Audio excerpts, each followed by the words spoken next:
கர்த்தரை நம்பிக்கையா இருக்கார். அதனால எதை நீங்க உங்க பிள்ளைங்களுக்கு சொல்லிக் கொடுக்குறீங்களோ இல்லையோ, தேவனை பற்றிக்கிற அறிவை அவனுக்கு சொல்லிக் கொடுக்கணும். நான் சொல்றேன், எதிர்காலத்தில் ஆகும் பொழுது, பயத்துல வந்து நிற்கும் பொழுது, குழப்பத்துல வந்து நிற்கும் பொழுது அவனுக்கு தெரியும், நான் நம்புகிறவர் என்னோட கூட இருக்கிறார். அவர் எங்க அப்பா இல்லை, எங்க அம்மா இல்ல, அவங்கள நான் நம்புறதை காட்டிலும் அவங்க மேல நம்பிக்கை இல்லாமல கிடையாது. எங்க அப்பா எனக்கு ஒருத்தர் சொல்லி கொடுத்துருக்கிறாரு, எங்க அப்பாவை ஆண்டவர் காப்பாத்தினார்னா என்னையும் என்ன பண்ணுவாரு. இப்படிதான் மூதாதையார்கள் பிள்ளைகளுக்கு சொல்லி கொடுத்தாங்க. ஆபிரகாம் சொல்றாரு, என் தேவன் உன்னை என்ன பண்ணுவாரு.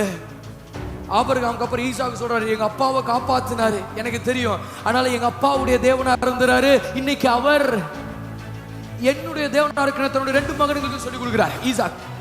நீங்க உங்க பிள்ளைகள் இப்படி சொன்னீங்க, எங்க அப்பாவுக்கு அவர் தெய்வமா இருந்தார், எங்க அப்பாவை காப்பாற்றினார், எங்க அம்மாவை காப்பாற்றினார், இன்றைக்கு என்னையும் காப்பாற்ற அவராலே முடியும். ஆமென். இதை நீங்க சொல்லி கொடுத்துட்டீங்கன்னா சொல்றேன், உங்க பிள்ளை எந்த நேரத்திலும் பயந்து நிற்க மாட்டான்.